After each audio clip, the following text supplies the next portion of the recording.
Antes de mergulhar nesta história incrível, considere se inscrever no canal e ativar o sininho. Cada história aqui tem algo a dizer. E você não vai querer perder nenhuma. Era uma manhã de neblina em Atlanta, Geórgia, uma daquelas manhãs em que o silêncio parece mais pesado do que o normal, como se a própria cidade estivesse prendendo a respiração. O sol tentava romper as nuvens baixas, mas a névoa persistente envolvia as ruas desertas em um véu úmido e opaco. Os letreiros de neon tremulavam fracamente acima do estacionamento de um pequeno shopping ainda fechado, na esquina de uma rua que a polícia monitorava discretamente havia várias semanas. As portas de metal das lojas estavam fechadas e apenas alguns carros estavam estacionados, espalhados como sombras congeladas à espreita. Um carro preto sem identificação, com janelas levemente escurecidas, estacionou silenciosamente perto da entrada dos fundos do prédio principal. A porta se abriu com um clique abafado, e uma figura esguia saiu confiante. Era a Tenente Maya Johnson, inspetora em assuntos internos, 38 anos. Seu rosto concentrado revelava uma tensão controlada. Ela observava os arredores com uma calma calculada, examinando os cantos e frestas do estacionamento, os telhados, as janelas abandonadas. Nada deveria lhe escapar. Ela não estava de uniforme, de propósito. Ela estava usando um jeans preto ajustado, do botins de couro, e jaqueta escura, e no final de uma corrente em volta do pescoço, claramente visível sua placa oficial. Maya sabia que cada detalhe contava. Ela precisava ser capaz de se misturar e, ao mesmo tempo, afirmar sua autoridade quando necessário. Uma mecha de cabelo cacheado escapou de seu coque rígido enquanto ela tirava um pequeno caderno do bolso interno. Ela estava lá para observar discretamente uma troca ilegal, no centro de uma rede de corrupção envolvendo vários policiais do Esquadrão Antinarcóticos, uma questão delicada. Explosiva. Até. Mas o que Maya não sabia era que a poucos metros de distância, sentado ao volante de seu carro de patrulha, outro policial olhou para ela com desconfiança. Oficial Derek Whitman, 42, era policial local há quase 20 anos. Ele não era de fazer perguntas antes de agir. Branco, grande, enorme, com as feições marcadas por anos de trabalho de campo e litros de café preto, ele se via como o guardião da lei antiquada. Ele vira muitos jovens recrutas, muitos guerreiros despertos aos seus olhos, querendo reformar o que considerava uma ordem sagrada. E quando reconheceu um deles, ou pelo menos achou que reconheceu um, ficou desconfiado. Hostil. Até. Whitman observou Maya através do para-brisa embaçado, semicerrando os olhos. Uma mulher negra, sozinha, em um carro sem identificação, com um distintivo no pescoço, mas sem uniforme. Ele nunca tinha visto aquele rosto por aqui. Não precisava dele para julgar. Para ele, algo estava errado. Mas não foi apenas a dúvida profissional que o motivou. Era uma raiva surda, com vários anos de idade. Ele desprezava aqueles que chamava de inspetores de poltrona, os policiais à paisana que vinham se meter no trabalho de verdade. E quando esses policiais eram mulheres, negras, e ousavam dar ordens, Derek ficava furioso. Sem alertar o centro de controle, sem sequer tentar verificar sua identidade, ele começou abruptamente. Seus pneus cantaram levemente no asfalto molhado. Sua viatura acelerou em direção a Maya e parou na diagonal, bloqueando-a. Ele saiu imediatamente, com a mão na arma. Ei, você! Mãos para cima! Ele gritou com uma voz seca e autoritária. Maya congelou. Seus olhos escuros encontraram os dele, surpresa com a agressividade repentina. Ela permaneceu calma. Este era o tipo de situação que ela conhecia bem, mas nunca como alvo. Policial, Tenente Maya Johnson. Estou de plantão. Ela lentamente tirou sua identidade, estendendo-a claramente. Mas Derek não se importou com a explicação. Ele já estava em lógica do confronto, e seu julgamento foi obscurecido por uma mistura de preconceito e ego deslocado. É o que todos os bandidos dizem. Mãos na massa. Agora. Maya franziu a testa. Ela percebeu naquele momento que o homem à sua frente não o escutou. Ele não buscava a verdade. Ele buscava o controle. Repito, sou um policial. Você está cometendo uma infração grave. Ela não estava gritando. Estava afirmando os fatos, com firmeza. Mas era como se suas palavras não existissem. Derek deu um passo à frente, agarrou seu braço com força, torceu com força e a jogou contra o capô frio de seu próprio carro. Não se mova, seu mentiroso. Maya cerrou os dentes. O choque do metal contra sua bochecha, o peso do seu corpo pressionado, a brutalidade injustificada. Tudo dentro dela gritava, mas ela se manteve digna. Sabia que reagir exageradamente só pioraria a situação. Ele teve que algemá-la para se sentir superior. Ele achou que tinha flagrado um intruso. Ainda não sabia quão errado ele estava. E transeunte na calçada, chocado com a cena, pegou o telefone e começou a filmar. Ele sabia o que via. Um homem branco uniformizado, brutalizando uma mulher negra desarmada, com um distintivo visível no pescoço. Derek se virou para ele, furioso. Guarde esse telefone, seu bisbilhoteiro. Polícia em ação. Mas a testemunha recuou, continuando a filmar. O vídeo capturou tudo: a violência, a autoridade injustificada, o silêncio doloroso de Maya. Pressionada contra o capô, com o rosto voltado para o chão, ela olhava para o horizonte. Não era a primeira vez que era tratada como suspeita. Mas, desta vez ele não era um estranho. Era um irmão de armas. E ele nem sabia contra quem tinha acabado de levantar a mão. Na delegacia de polícia do Distrito Leste de Atlanta, a calma pesada da sala principal contrastava com a agitação interior dos que circulavam por lá. Uma luz pálida iluminava as paredes desbotadas. As lâmpadas piscantes riscavam o teto com intermitências estranhas. O cheiro de café velho, suor e papelada úmida pairava no ar, familiar, quase invisível para os frequentadores. Em uma cela temporária, tela de arame, instalada na borda da sala de interrogatório, Maya Johnson estava sentada em um banco de metal preso à parede. Suas mãos ainda algemado, ela manteve a cabeça erguida, olhando para frente, uma calma gélida em seus olhos. Um fio de sangue seco marcava seu pulso esquerdo, onde Derek o torcera bruscamente. Ela não dissera uma palavra desde que ele chegará. Ela esperou. Como uma leoa enjaulada, confiante em sua força, paciente. Derek Whitman andava nervosamente de um lado para o outro da cerca. Começava a sentir que estava perdendo alguma coisa. Olhou ao redor, provavelmente esperando que alguém o apoiasse, alguém que validasse o que ele havia feito. Mas seus colegas desviaram o olhar.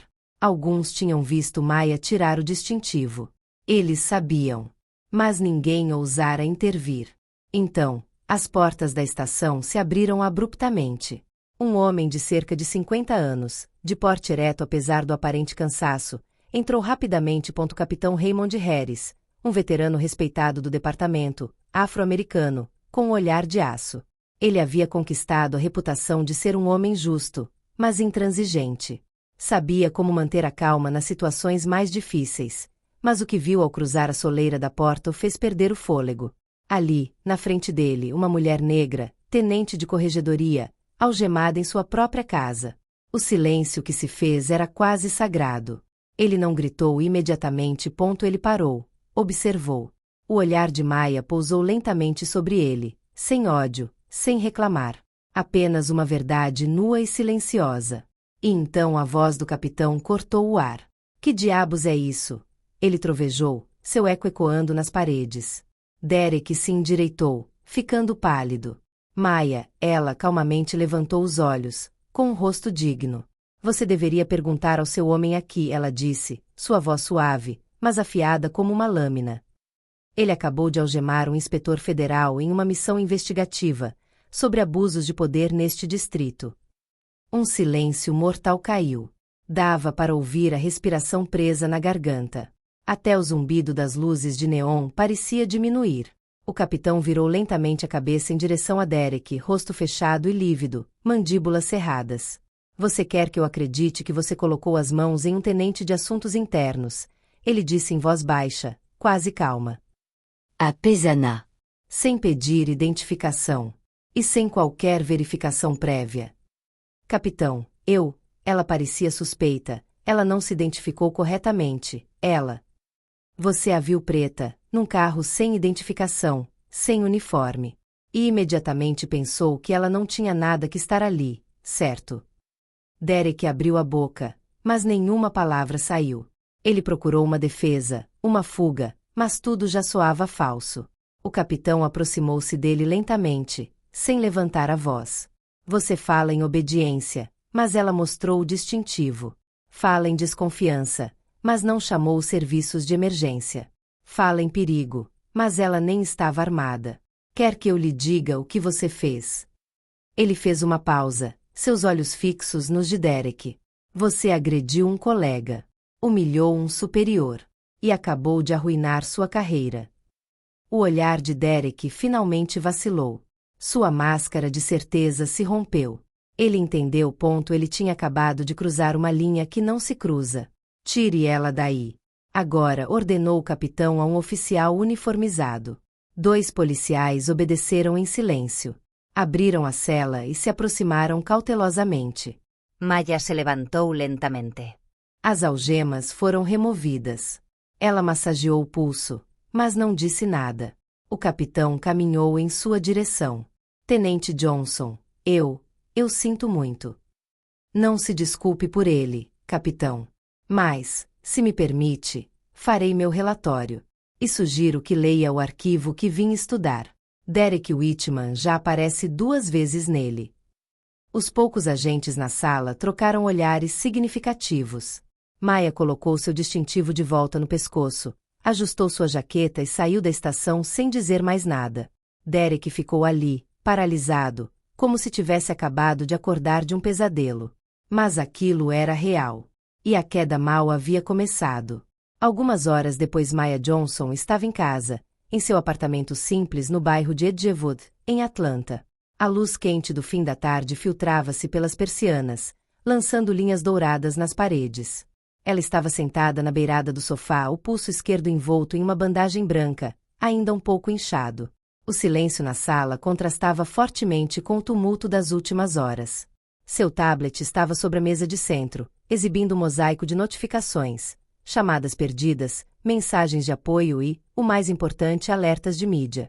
O vídeo foi gravado por um transeunte, postado online menos de 2 horas após o incidente, viralizou.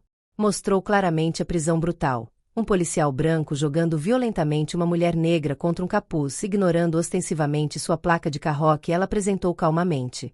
O vídeo foi retransmitido por milhares de usuários, acompanhado de hashtags como #JusticeForMaya, #BadOrNot, #EndPoliceBuys. O rosto de Maya agora lhe era familiar, mas não da forma como ela gostaria. Ela suspirou. Não era a primeira vez que uma mulher negra uniformizada sofria humilhação. Mas desta vez, a cena havia sido filmada. E desta vez era ela. Na manhã seguinte, a sala de conferências da Delegacia Central de Polícia de Atlanta estava lotada. Jornalistas, militantes, colegas em trajes civis, câmeras apontadas, microfones estendidos. Redes nacionais estavam presentes. CNN, MSNBC, até a BBC. Lá fora, manifestantes silenciosos estavam reunidos, cartazes nas mãos. Mesmo com um distintivo, eles não acreditam na gente. O uniforme não protege a cor da pele. Quanta Maya é necessária para ouvirmos? Maya entrou pela porta lateral, acompanhada por seu advogado e um representante dos direitos civis. Ela usava um terno preto simples e elegante. Seu pulso enfaixado sobressaía ligeiramente da manga. Seu rosto estava calmo, mas seus olhos ardiam com uma clareza dolorosa. Ela sentou-se diante dos microfones. Um murmúrio percorreu a sala, mas ela esperou até que o silêncio retornasse. Então, com uma voz firme e calma, ela falou: "Sou tenente da polícia há 15 anos. Fiz o juramento de defender a lei, de proteger os cidadãos, de garantir que a justiça seja administrada de forma justa." Um leve tremor na assembleia. E, no entanto, ontem, fui tratada como uma criminosa. Não pelo que fiz, mas por quem eu sou. Uma mulher negra, em um carro sem placa, em um bairro que algumas pessoas consideram não para nós. Ela fez uma pausa. O silêncio era total. Mostrei meu distintivo. Declarei minha patente. Estendi a mão para um colega. Em troca, recebi algemas. E violência. Isso não é um acidente. Não é um mal-entendido. Isso é reflexo de um sistema. Um sistema que permite julgamentos precipitados, abusos e violência, desde que sejam direcionados contra o invisível. Murmúrios de aprovação, cabeças balançando. Não estou falando hoje por mim. Porque tive a sorte de ter uma câmera filmando. Mas quantos outros não tiveram a mesma sorte? Quantos foram humilhados, espancados ou, pior, sem que ninguém acreditasse neles? Ela olhou diretamente nos olhos da Assembleia. Ser policial não me protegeu. Imagine o que aqueles sem uniforme ou distintivo estão passando. A sala explodiu em aplausos, não de alegria, mas de alívio. Maya não era apenas uma vítima. Ela se tornou uma voz. Uma consciência. Algumas horas após a conferência, a administração central anunciou oficialmente a suspensão sem remuneração do oficial Derek Whitman. Mas isso foi só o começo. Uma investigação federal foi inaugurada pelo Departamento de Justiça. Diversas velhas reclamações contra Derek, até então abafados ou arquivados sem seguimento, foram reexaminados. O chefe da polícia, colocado sob pressão por a mídia e os eleitos locais, anunciaram uma revisão procedimentos completos de prisão e treinamento sobre preconceito racial. 2 semanas depois, Maya Johnson sobe as escadas da prefeitura, acompanhada por 2 membros do gabinete do prefeito. Naquele dia, as bandeiras tremulavam ao ventó em frente ao prédio, mas esta não foi uma cerimônia formal comum. Foi um momento decisivo. Em seu escritório iluminado no último andar, o prefeito recebeu solenemente, cercado por seus assessores, chefes de departamento e representantes da mídia local. Após um breve, mas comovente discurso sobre a necessidade de mudança sistêmica, ele declarou: Tenente Johnson, em nome da cidade e de tudo que ela serve, eu nomeio supervisor da unidade de reforma interna. Sua missão será recrutar consciências, não apenas armas. Treinar integridade, não apenas reflexos. E garantir que o uniforme nunca sirva de escudo para a injustiça. Os aplausos foram contidos e respeitosos.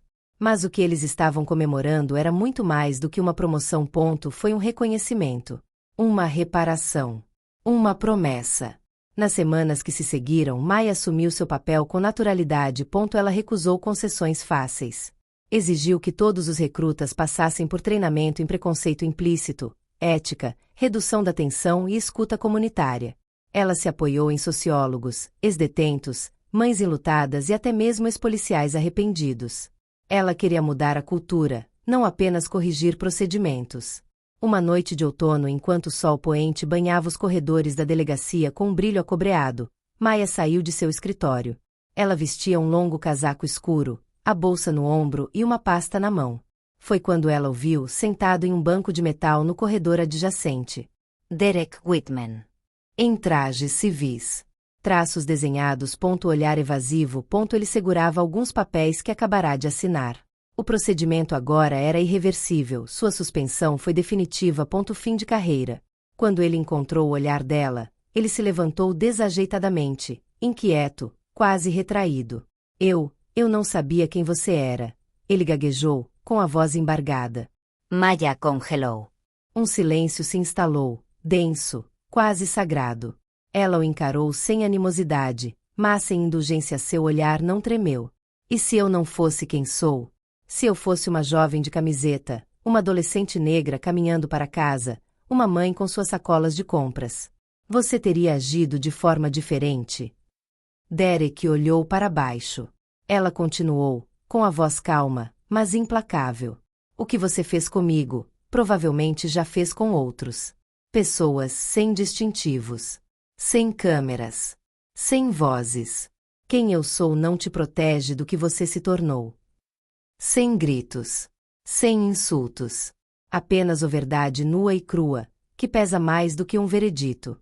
Derek não respondeu. Ele sabia que não havia nada a dizer. Ele havia perdido muito mais do que um emprego. Ele tinha traído uma missão. Meses se passaram. O nome de Maya Johnson repercutia muito além de sua cidade. Convidada a Washington para uma mesa redonda sobre a reforma policial, ela foi convidada pelo Departamento de Justiça para supervisionar uma série de projetos piloto em todo o país. Ela deu palestras em academias de polícia, universidades e em bairros há muito negligenciados pelo Estado. Ela falou sobre humanidade, responsabilidade e perspectiva. Não apenas sobre regras. Ela não tinha se tornado famosa. Ela se tornou necessário. Caso Whitman, por sua vez, foi integrado aos módulos de formação de vários estados. Ensinou o que acontece quando a arrogância encontra ignorância, e quebra a dignidade de um ser humano que não abaixa os olhos. Em uma sala de aula de uma academia de polícia, um instrutor resumiu a história para cerca de 30 novos recrutas. O respeito não depende de posição, cor ou uniforme. É devido a todas as pessoas, simplesmente porque elas existem. Derek Whitman achou que poderia humilhar uma mulher negra impunemente. O que ele ignorou foi que ela carregava algo maior do que um distintivo. Ela carregava a verdade, justiça e a coragem de não se calar.